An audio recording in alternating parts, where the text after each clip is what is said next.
Amakuru tuyahere muri Leta Zunze Ubumwe za Amerika. Minisiteri y'Ubutabera iratangaza ko igiye kubishyize ahabona igice gito cya raporo ya anketi kuri Donald Trump. Fidele Niyongabo aratubwira uko bimeze. Mu rwandiko umushikirizamanza adasanzwe Jack Smith yarungikiye sentare yungururizwamo imanza yo ku rwego rw'igihugu yari kirihweza ivyasabwe n'ababuranira Donald Trump byo kubuza ko icegeranyo kigizwe n'ibice bibiri gishigwa ahabona. Ivyo mu gihe ivyaha abagirizwa hamwe na Trump babiri bibandanya kwihwezwa muri dosiye yo muri leta ya Florida yagiriza Donald Trump ko yagumije mu buryo butarekuriwe n'amategeko inzandiko z'amabanga y'igihugu. Igice ca mbere c'ico cegeranyo kizoba gishimikiye kuri dosiye ijejwe ukwivanga mu matora.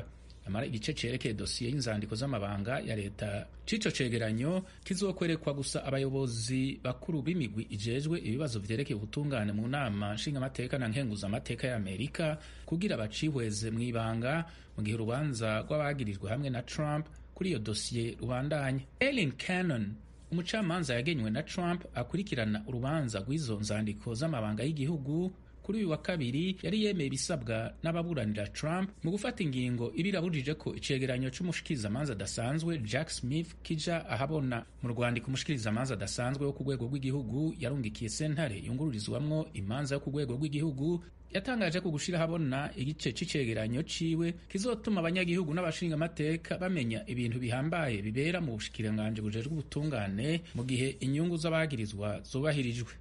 Radiyo Ijwi ry'Amerika. Ingabo za Leta Zunze Ubumwe za Amerika zaraye zirashe ububiko bw'intwaro z'abahuti muri Yemen. Ibindi kuri iyi nkuru Fidele Niyongabo. Ibiro bikuru vy'igisirikare ca Amerika CENTCOM vyavuze ko atabakomeretse canke ngo hagire ivyononekara ku basirikare n'ibikoresho vya Amerika. Ibiro CENTCOM ntivyavuze ku buryo butomoye ahantu ivyo bibanza bibikwamwo ibigwanisho vy'abahuti biherereye. Vyasiguye ko ibitero igisirikare ca Amerika cakoze vyari bigenewe kuburizamwo utwigoro tw'abahuti two kugiramira umutekano w'ibihugu bikorana na Amerika mu karere. Igisirikare ca Amerika n'ubwato butwara ibicuruzwa mu karere. Televiziyo y'abahuti Masira yatangaje ko habaye ibitero bitanu mu ntara ya Amran iri mu buraruko bushira uburengero bwa Yemen na bibiri mu ntara ya Sana aho mugwa mukuru Sana uhereye. Mu kiringo kirenga umwaka abahuti barakoze ibitero bakoresheje misile na drone kuri Israel hamwe no ku bwato mu kiyaga gitukura n'ikigobe ca Aden. Ni mu vyo bavuga ko kwari kwifatanya n'abanyapalestina mu ngwano hagati ya Israel n'umugwi Hamas mu ntara ya Gaza. Hagati aho Leta Zunze Ubumwe za Amerika iremeza kandi ko umutwe witwara gisirikare urwanya leta ya Sudani witwa Rapid Support Forces n'abayobozi babo barimo bakora genocide. Byifashe bite? Eugene Mukankusi. Ubuyobozi bwa Biden bwavuze ko uyu munsi bwafatiye ibihano abayobozi b'uwo mutwe w'abanyasudani. Ibiro ntaramakuru by'abanyamerika Associated Press bitangaza ko Minisitiri w'ububanyi n'amahanga wa Leta Zunze Ubumwe za Amerika Anthony Blinken mu itangazo avuga ko RSF n'imitwe y'abarwanyi bafatanyije bagabye ibitero ku basivili. Mu bihano Amerika yatangaje harimo byinshi bijyanye n'ubucuruzi bushingiye muri Emira ziyunze z'Abarabu. RSF ntiyemeje ibyo bihano. Intambara ya Sudani yatangiye mu kwezi kwa kane mu mwaka 2023 ubwo ingabo z'umutwe witwara gisirikare wa Rapid Support Forces RSF n'iza Sudani zatangiraga kurwana. Amakimbirane muri Sudani afatwa nk'amakuba akomeye yugarije ikiremwa muntu ku isi. Bamwe mu mpuguke bemeza ko RSF ariyo nyirabayazana.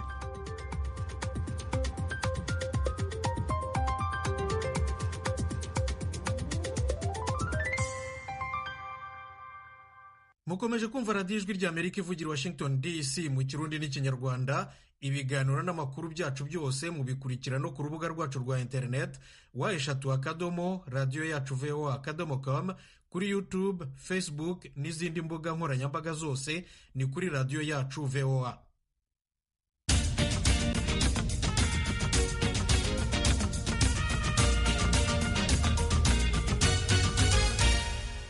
Dukomereza amakuru i Kigali mu Rwanda. Urukiko rukuru rwaraye rwemeje ko rugiye guhamagaza uwitwa Boniface Nzabandora akagira ibyo arusobanurira ku birego by'abayoboke.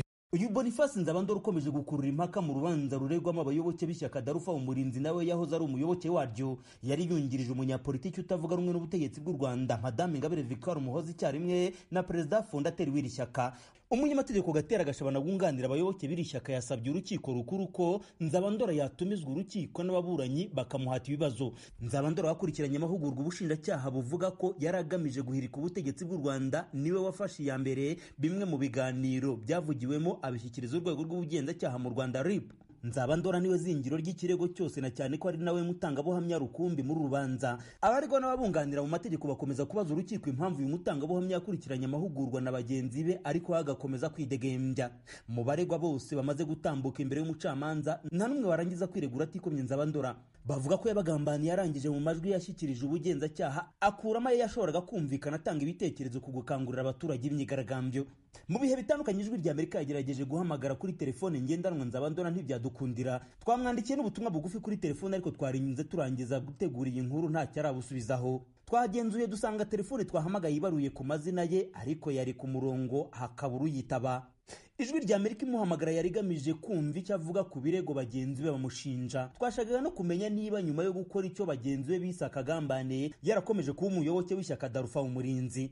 Ubusabe bwo gutumiza Nzabandora akaza kugira ibyo asobanurira urukiko, uruhande rw'ubushinjacyaha rwavuze ko busanga koko yatumizwa. Umucamanza yemeje ko nyuma yo kurangiza kumva imyiregurire y'abaregwa azatumiza uyu mutangabuhamya w'ubushinjacyaha. Uwireguye kuri uyu wa gatatu ni Jean Claude Ndayishimiye witwaga izina ry'irihimbano rya Brown. Ndayishimiye yihariye umunsi wose yisobanura ari nako abacamanza bamusimbura naho bamuhata ibibazo by'umusubirizo. Avuga ko yatumiwe mu mahugurwa na Sylvain Sibomana kandi ko yakoreraga ubucuruzi mu karere ka Muhanga. Yahakanye ko atigeze aba umuyoboke wa Darufa Umurinzi. Yabwiye urukiko ko hari uburyo atasobanuye abanye muri shyaka FPR Inkotanyi riri ku butegetsi. Byari bigoye ko Ndayishimiye yari bumara iminota igera muri 15 adasekeje abari bamuteze amatwi yiregura. Ndayishimiye yasobanuye ko abantu batumiwe mu mahugurwa ubushinjacyaha bwemeza ko yaragamije guhirika ubutegetsi bwa Perezida Paul Kagame atarabazi. Mu itsinda yahugurirwagamo ubushinjacyaha bumurega ko ariwe watanze igitekerezo cyo kwandika impapuro ziriho ibyo abantu batishimiye zikanyanyagizwa hirya no hino mu gihugu hifashishijwe abamotari mu kiswe Operation Serwakira. Yavuze ko mu mahugurwa bakoze batangaga ibitekerezo mu biganiro nta kindi bakoze. Ati niba twaraganiriye ubushinjacyaha ntibubyishimire nibwihangane. Yavuze ko nk'umucuruzi atasibaga gutanga umusoro bityo ko atari kuba mugabwa mbere mu gukangurira abaturage kuwukwepa. Ndayishimiye yibajije icyo Nzabandora yari cyo mu gufata ibiganiro byo mu mahugurwa akabishyikiriza urwego rw'ubugenzacyaha rukabibaregesha. Yibaza niba yari maneko ku rwego rw'igihugu cyangwa se niba yari umukozi w'ubushinjacyaha. Kuko ubushinjacyaha bunabarega ko bari bagambiriye kwizihiza umunsi witiriwe umunyapolitike Victoire Ingabire. Ndayishimiye yasobanuye ko nta Ingabire Day yigeze ivugwa mu mahugurwa. Yabwiye urukiko ati mwuka byaramwe muza mu butabera buboneye atari uko mungiri mu ahubwo ari uko ibyo mbabwira ari byo. Umucamanza yamusubije ati nta muhe n'amarangamutima bibaho mu butabera, ibikorwa byose bishingira ku mategeko. Ndayishimiye aturiye umucamanza ariko ndabona ndeba neza ashobora kuzandekura. Aya magambo ari mu yatumye bamwumvaga baturika bagaseka. Umucamanza yashatse kumenya ingaruka zari bubehe y'ibyo Ndayishimiye yita ibitekerezo batangaga biza gushyirwa mu bikorwa. Yamubwiye ko ntacyo yamusubiza kuko nta gikorwa cyabaye. Ubushinjacyaha bwabajije icyabateye guhugurwa ku buryo bwo gukuraho ubutegetsi nta mbaraga naho bari kuzakoresha ubwo bumenyi bakuyemo. Yasubije ko mu gitabo harimo ubumenyi bwinshi ariko ko ubushinjacyaha bubigendereye bwahisemo kubarega bushingiye ku nyito y'igitabo cy'umunyaserbia Sirija Popovic kivuga ku buryo bwo guhirika ubutegetsi bidasabye imbaraga. Uwireguye Ndayishimiye yasobanuye ko uwanditse igitabo atagaragaje ko ari uguhirika ubutegetsi bw'igitugu mu Rwanda. Yavuze ko mu Rwanda nta butegetsi bw'igitugu buhari, yongeyeho ko uwaramuka yize uburyo bwo guhirika ubutegetsi bw'igitugu kuri we nta kibazo abibonamo. Yavuze ko kuba mu Rwanda nta butegetsi bw'igitugu buhari bitavuze ko ejo cyangwa ejo bundi butabaho, bityo ko gufata amasomo ari ingenzi. Ku biganiro byo ku rubuga rwa WhatsApp ubushinjacyaha bumuregesha ko yagiranaga na Sibomana Ndayishimiye yabigaramye. Yabyise ibimenyetso byacuzwe n'ubushinjacyaha atazi inkomoko yabyo. Iyo mvugo yatumye umucamanza amusaba ubugira gatatu kuyikosora ariko Ndayishimiye akomeza kuyitsimbararaho. Urukiko ntirwiyumvisha uburyo Ndayishimiye atinyuka gufata urwego rw'ubushinjacyaha akarwita abacuzi b'ibyaha. Rwibukije ko mbere y'iburanisha buri umwe agirwa inama yo kubaha mugenzi we mu miburanire. Byarangiye Ndayishimiye yasabye ko iyo mvugo yakosoka. Yasabye urukiko kuzanzura ko ibyo barimo byari ibitekerezo byatangwaga nta ngaruka byateje kandi ko nta niyo byari kuzateza kuko ari abantu bigaga biyungura ubumenyi. Kuri iyi nshuro umunyapolitiki Ingabire Victoire Umuhoza yari yagarutse gukurikirana urubanza rw'abayoboke be n'umunyamakuru Theoneste Nsengimana. Umutekano wari wakajijwe kuva mu marembo y'urukiko kugera mu cyumba cyarwo. Hagaragaraga bambaye impuzankano z'akazi n'abambaye gisivile. Hasigaye kwiregura abantu batatu barimo Sylvain Sibomana ufatwa nk'umukuru w'itsinda ryose. Urubanza rurakomeza kuri uyu wa kane. Wagira urusajwi ry'Amerika i Kigali. Tuve mu Rwanda tujye mu Burundi. Leta igiye gushyiraho uturere ngwizabukungu tudasanzwe bita zone économique spéciale mu gifaransa tugera ku 100 hirya no hino mu gihugu cyose. Ivuga ko tuzafasha mu iterambere no kwinjiza amafaranga y'agaciro mvamahanga. Ni inkuru ya Thierry Vendayishimiye ukorera i Kigali mu Rwanda. Umushikiranganje ajejwe ubudandaji niwe yari umutumire mu nama nshingamateka kugira ngo asigure ibijanye n'integuro y'itegeko rigenga uyo mugambi wo gushiraho uturere ngwizabutunzi tudasanzwe ahatandukanye mu gihugu c'u Burundi. Marie Chantal Nijimbere umushikiranganje w'ubudandaji yamenyesheje ko ayo mazone adasanzwe azotuma habaho gutsimbataza ubwigenge ku byerekeye ubutunzi bw'igihugu. Cyane cyane ko abagenewe gushinga amahinguriro atandukanye afasha igihugu kugwiza umwimbu no gushobora guhingura tukaronka umusesekara. Ikindi novuga nuko utu turere nk'akandi karusho tuzodufasha kubyaza umusaruro inyubako rusange ziba ziriko zirubakwa mu gihugu mu ntumbero yo guteza imbere igisata cyo guhanahana ibidandazwa n'abantu. Aha novuga nk'ikivuko n'umugambi wo kubaka ibarabara ry'indarayi, amasoko ntanganguvu yose ariko arubakwa. Umushikiranganje Nijimbere yanamenyesheje ko muri iyo nteguro y'uwo mugambi hazokubakwa amahinguriro atandukanye hazotuma Burundi buronka ibyo bushorera hanze y'igihugu maze ibyo bwavana mu bindi bihugu bigabanuke. Kubera ko turere zone économique spéciale turanagura amahinguriro yarahasanzwe mu gihe yifuza kuja muri statut ya zone économique spéciale kugira ngo agwize umwimbu, ndetse tukongera tukanavumbura na bishasha bishobora guhingurwa kugira bishoke mu masoko mpuzamakungu, canke tukavumbura ibindi bishobora guhabwa agaciro kugira ngo bishoke byongere kandi bigabanye umurindi w'ivyo tuza kugurira mu yandi masoko mpuzamakungu. Kubijanye n'ishirwa mu bikorwa ry'uwo mugambi wo gushiraho uturere ngwizabutunzi tudasanzwe, abashinga amateka bagize amakenga ku muyaga nkuba muke urangwa mu Burundi uko bizotorerwa inyishirambye kugira ngo bashike ku ntumbero. Icegera ca kabiri c'umukuru w'inama nshinga amateka Abel Gashatsi yaciye asaba umushikiranganje ajejwe ubudandaji kuzoshirana cane cane ivyo bikorwa mu ntara za ruguru mu ntumbero yo kuziteza imbere. Eske ngahe iwacu ndiko ndaraba ngo bushobozi tuzoba turabufise turavye ibijanye na energy ngene vyifashe.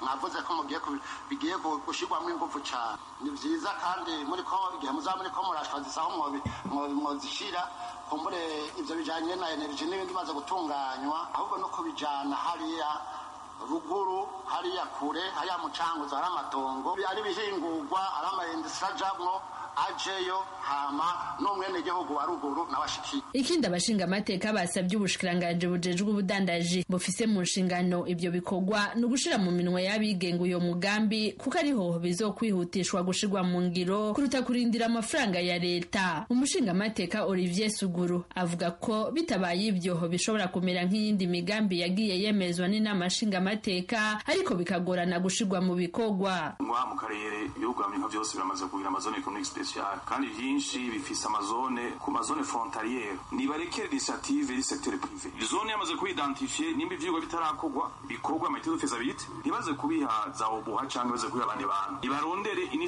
société ini firme internationale isanga bizobereye mu bya zone économique spéciale expérience byabaye twarabibonye dusubire mu byabaye, ahubwo turondera abantu bishoboye kugira tuje baje hamwe na leta ba développer ini zone économique spéciale baze bakorana na secteur privé niho byo kwihuta. Umushikiranganje Marie Chantal Nijimbere akaba yahaye umwizero abo bashinga amateka ku bibazo byose bashikirije birimwo no korohereza abanyamitahe bazoba bifuza kwinjira muri uyo mugambi munini leta y'u Burundi itegekanya wo gushiraho ibyo bibanza bidasanzwe bizoduza ubutunzi bw'igihugu muri rusangi. Uturere ngwiza butunzi tudasanzwe dushika ku 100 nitwe umushikiranganje ajejwe ubudandaji yamenyesheje abashinga amateka ko ari two tumaze gutegekanywa gushirwa hirya no hino mu gihugu aho tuzofasha mu iterambere ry'igihugu no kuzana amafaranga y'agaciro mva makungu. Akarere kamwe k'akarorero akaba ariko gategekanywa kubakwa imbere y'utundi gusa nta numwe watangaje akariko. Ubushikiranganje bw'ubudandaji bwamenyesheje kandi abaserukira bene gihugu ishirwa mu ngiro y'uwo mugambi muri utwo turere ko bizotwara imyaka 5. Abashinga amateka bakaba baciye basaba ko byo kwihutishwa kuko mu myaka 5 haba hahindutse byinshi. Inama nshinga amateka ikaba yaciye yemeza iyo nteguro y'ibwirizwa rizogenga uturere ngwiza butunzi tudasanzwe mu Burundi. Thierry Vendayishimiye, Ijwi ry'Amerika, Kigali. Radio Ijwi ry'Amerika mu Kirundi n'Ikinyarwanda. Tugaruke muri Leta Zunze Ubumwe za Amerika. ejo bundi kuwa kabiri inteko ishinga amategeko yasezeye bwa nyuma kuri nyakwigendera Jimmy Carter wabaye perezida wa 39 wa Amerika. Inkuru irambuye y'uyu muhango Geoffrey Mutagoma. Abagize inteko ishinga amategeko ya Leta Zunze Ubumwe za Amerika kuwa kabiri basezeye bwa nyuma kuri nyakwigendera Jimmy Carter wabaye perezida wa 39 wa Amerika. Kuri uwo munsi umurambo we wagejejwe mu ngoro y'inteko ishinga amategeko i Washington DC. Vice Perezida Kamala Harris yabwiye abo mu muryango wa nyakwigendera n'abandi banyacyubahiro bari bitabiriye uwo muhango ko iki cyari igikorwa cyo kwizihiza ubuzima bw'umugabo usize ibikorwa bizakomeza kuzirikanwa mu gihe kirekire cyane. Umurambo wa Jimmy Carter, umudemokrati wabaye perezida wa Amerika muri manda imwe akanegukana igihembo cy'amahoro cyitiriwe Nobel, uruhukiye mu ngoro y'inteko ishinga amategeko Washington DC mu gihe cy'iminsi 2 mbere y'uko igihugu cyose kimusezeraho bwa nyuma kuri uyu wa kane. Kamala Harris kandi yibukije uruhare Jimmy Carter yagize mu biganiro byabereye Camp David muri leta ya Maryland bihuza Israel na Misiri byarebanaga ingwe muri icyo gihe cy'ubutegetsi bwe. Yibukije kandi amavugurura yatangiye mu byerekeye umurimo n'ishyirwaho rya za minisiteri y'uburezi n'iy'ingufu muri Amerika. Mu ijambo rye, perezida w'inteko ishinga amategeko Mike Johnson yazirikanye ko Jimmy Carter yabaye perezida mu bihe bikomeye mu mateka ya Amerika. Yagize ati, ubuzima bwa perezida Carter, kutizigama kwe, kurwanya kanseri n'inkunga ihoraho nibyo kuzirikanwa. Perezida Carter yarangwaga n'ibikorwa. Senateri Chuck Schumer ukuriye ishyaka ry'abademokrate muri Sena yavuze ko Carter ari umwe mu bantu baranzwe n'ubunyangamugayo mu kuyobora igihugu. Yavuze ko yagiraga impuhwe, yiyubahaga, akaba umunyabwenge wicisha bugufi kandi ukunda igihugu cye cyane. Ati, izi nizo ndangagaciro yazanye mu biro by'umukuru w'igihugu mu gihe kugirira icyizere ubutegetsi byari ku rugero rwo hasi mu kinyejana cya 20.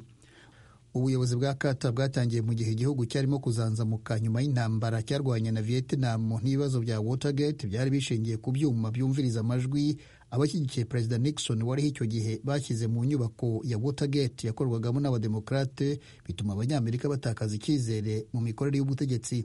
Manda ya Perezida Carter yavuye mu mwaka w'1977 igera mu mwaka w'1981 yaranzwe n'ibibazo bishingiye ku bukungu n'amakimbirane muri Iran na Afghanistan. Ralph Norman uhagarariye abademokrate yabwiye Ijwi rya Amerika ko Perezida Carter ari umugabo wakoreye igihugu cye kandi wakundaga Amerika. Yagize ati, sinemeraga gahunda z'ubutegetsi bwe zose, ariko nemeraga ko akunda igihugu. Carter niwe waramye igihe kirekire mu bigeze kuyobora Amerika bose. Yatabarutse afite imyaka 100. Mu mirimo yakoze avuye ku buyobozi bw'igihugu harimo kugirira ingendo mu bihugu binyuranye mu bikorwa byo guhuza abashyamiranye mu biganiro by'amahoro no gutanga ubufasha ku babukeneye n'abari mu kaga, byahaye isura nshya uburyo abahoze ari abakuru b'ibihugu muri Amerika babaho nyuma yo kuva ku butegetsi. Mike Loughran, umudepite w'abarepublikani, yabwiye Ijwi rya Amerika ko Jimmy Carter yayoboranye umutuzo mu gihe cyarangwaga n'inkubiri, nk'igihe abanyamerika bafatirwaga bunyago muri Iran n'ibibazo by'ubukungu byari icyo gihe. Yagize ati, mu by'ukuri ntibitandukanye n'uko byari bimeze ku buyobozi bwa Joe Biden hamwe na hamwe, ariko ntekereza ko abanyamerika babonye Jimmy Carter nk'inyangamugayo kandi yari yitaye kuri iki gihugu n'abantu bacyo, kandi mu buryo budashidikanywaho nyuma y'uko ava ku butegetsi yitaye cyane ku cyo yamarira abanyamerika mu kigo yashinze cyo gushakira amacumbi abatishoboye abinyujije mu kigo yashinze cyitwa Habitat for Humanity. Abashinzwe ingoro ya Capitol, inteko ishinga amategeko ya Amerika ikoreramo, baravuga ko kuva yubakwa kugeza abantu 46 aribo bamaze gusezerwaho bwa nyuma bahanyujijwe mu buryo nk'ubu.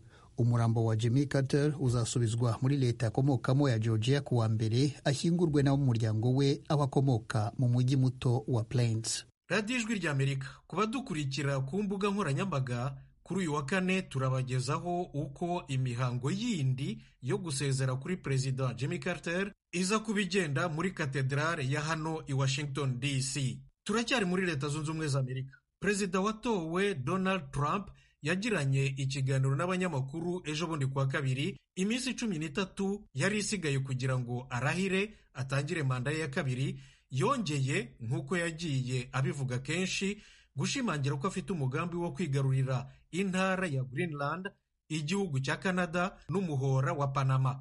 Greenland ni intara iri mu majyaruguru y'isi ku bushorishori bwayo. Ifite ubuso bwa kilometero kare 2,166,186. ariko ituwe n'abaturage bake cyane, ibihumbi 56,865 bonyine gusa. Hejuru ya 3/4 by'ubutaka bwa Greenland hahora iteka ryose ari amasimbi yabaye ikibuye gihoraho. Ni igihugu gifite ubwigenge bucagase, kikaba intara ya Denmark kuva mu 1814. Ubukungu bwa Greenland bwa mbere ni amazi meza. Abashoramari bavuga ko ashobora gucuruzwa mu rwego rumwe na za peteroli. Greenland ifite kandi n'undi mutungo kamere utubutse abacuruzi bakize cyane bashaka, burimo amabuye y'agaciro menshi nka cobalt ikoreshwa cyane muri telefone zigendanwa. Greenland ikize nanone no ku burobyi. Naho umuyoboro wa Panama muri Amerika y'Epfo ufite uburebure bwa kilometero 82 n'ubugari bugera kuri metero 366. Uhuza inyanja ya Atlantika n'inyanja ya Pasifika. Woroheje cyane urujya n'uruza rw'amato n'ibicuruzwa mpuzamahanga. Mbere byagombaga kuzenguruka umugabane wose wa Amerika y'Epfo kugira ngo bive mu nyanja imwe ya Atlantika bijya mu yindi ya Pasifika, cyangwa se biva Pasifika bijya Atlantika. Urangiye wahuranyije ubutaka, noneho amato akajya yambukiranya vuba vuba cyane. Ni Leta Zunze Ubumwe za Amerika yawucukuye kuva mu 1904 kugera mu 1914, ubwo yawufunguye ku mugaragaro. Yawuhaye Leta ya Panama mu busugire bucagase mu 1977. Ibihugu byombi byasangiye kuwugenga kugera noneho Amerika iwuhaye Panama mu busugire bwayo busesuye burundu mu 1999. N'umwe unyuramo ibicuruzwa byinshi ku isi. Kuri uyu wa kabiri mu kiganiro yagiranye n'abanyamakuru, babajije Perezida Trump niba azakoresha ingufu zo mu rwego rw'ubukungu n'izo mu rwego rwa gisirikare kugira ngo Leta Zunze Ubumwe za Amerika yigarurire Greenland n'umuyoboro wa Panama, maze abasubiza gutya: oya, sinabizeza ngo nzakoresha iki n'iki cyangwa se byombi. Gusa icyo navuga ni uko tuhakeneye hombi mu nyungu z'umutekano w'ubukungu. Mu birori by'isabukuru y'imyaka 25 Panama imaranye umuyoboro wayo burundu ku itariki ya 31 y'ukwa 12 k'umwaka ushize w'ibihumbi 2024, Perezida wa Panama José Raúl Mourinho yakuriye Trump inzira ku murima. Umuhora uzahora mu maboko yacu ubuziraherezo. Uyu munsi turuzi ibendera rya Panama ryisanzuye mu kirere cyawo nk'uko byamye bimeze iteka ryose. Dusubiye kuri Greenland, Leta Zunze Ubumwe za Amerika ifiteyo ikigo cya gisirikare gikomeye kinini cyane kuva mu 1944 na OTAN iragikoresha. Denmark nayo ni kimwe mu bihugu bigize uyu muryango w'ubutabarane bwa gisirikare mu karere k'inyanja ya Atlantika ya ruguru. Trump yibaza niba koko Greenland ari intara ya Denmark. Reka abantu ntibazi na gato niba Denmark hari uburenganzira bwemewe n'amategeko ifite kuri Greenland. Ariko niba babufite, bari bakwiye kubwiyambura kuko tuhakeneye mu nyungu z'umutekano w'igihugu cyacu n'isi yose yisanzuye. Ndavuga kurengera isi ifite ukwishyira ukizana. Iyo uharebye nta nubwo uba ukeneye ibyuma bireba kure. Iyo urebye hirya no hino haho, uhibonera hose amato y'Ubushinwa, uhibonera amato y'Uburusiya hose hose. Ntituzemera ko biba bityo. Mu by'ukuri Leta Zunze Ubumwe za Amerika imaze n'imyaka ishaka Greenland. Yasabye kuyigura bwa mbere na mbere mu 1867. Denmark yaranze. Mu 1946 Leta Zunze Ubumwe za Amerika yarongeye nanone irabisaba. Guverinoma ya Perezida Harry Truman yashakaga gutanga amadolari miliyoni 100 y'icyo gihe. Nabwo Denmark yaranze. minisitiri w'intebe wa Denmark w'ubu umutegarugori Mette Frederiksen nawe ntahwema gucira inzira ku murima icyifuzo cya Trump. Reka mbisubiremo birushaho gusobanuka neza cyane kurushaho. Bigomba kugaragara nk'uko biboneka mu maso ya guverinoma ya Denmark. Greenland ni y'abaturage bayo. Nubwo bafite ubwigenge n'ubusugire bicagase, abanya-Greenland nibo rero koko bifatira ibyemezo. Bafite inzego z'ubutegetsi bw'igihugu bishyiriraho ubwabo binyuze mu matora ya demokarasi. Ku birebana na Canada, kuri uyu wa kabiri abanyamakuru babajije Trump mu kiganiro bagiranye niba azayigarurira akoresheje ingufu za gisirikare. No. Economic force. Oya, tuzakoresha ingufu z'ubukungu kubera ko Canada na Leta Zunze Ubumwe za Amerika bibaye igihugu kimwe byaba ari iby'indashyikirwa. Byakuraho imirongo y'imipaka idafite ishingiro, byagirira kandi akamaro kanini umutekano w'igihugu cyacu. Erega ntimukirengagize ko n'ubusanzwe ari twe turengera Canada. Ibi byo kurengera Canada bikubiye mu masezerano y'ubutabarane hagati y'ibihugu byombi yitwa NORAD, by'umwihariko no mu rwego rwa OTAN muri rusange. Mu gusubiza Trump, minisitiri w'intebe wa Canada Justin Trudeau yanditse ku mbuga nkoranyambaga ati ndakanyagwa, nta gashitu na gato cyane k'amahirwe gahari ko Canada yaba muri Leta Zunze Ubumwe za Amerika. Uko bimeze kose, abahanga n'abashakashatsi basanga kwigarurira Greenland, Canada cyangwa umuhora wa Panama bigoye. Umwe muri bo ni umutegarugori Tessalia Merivaki. Ni mwarimu wa siyanse za politiki muri Georgetown University ya hano i Washington DC. Yavuganye n'ijwi rya Amerika ku ikoranabuhanga rya Skype. Dutuye mu isi aho ibyemezo bidapfa gufatwa n'igihugu kimwe. Nubwo guverinoma ya Trump yashaka kwagura igihugu no kwigarurira ibindi bihugu, byaba bisobanutse gute duhereye ku birebana n'ingufu no kwivuna Amerika?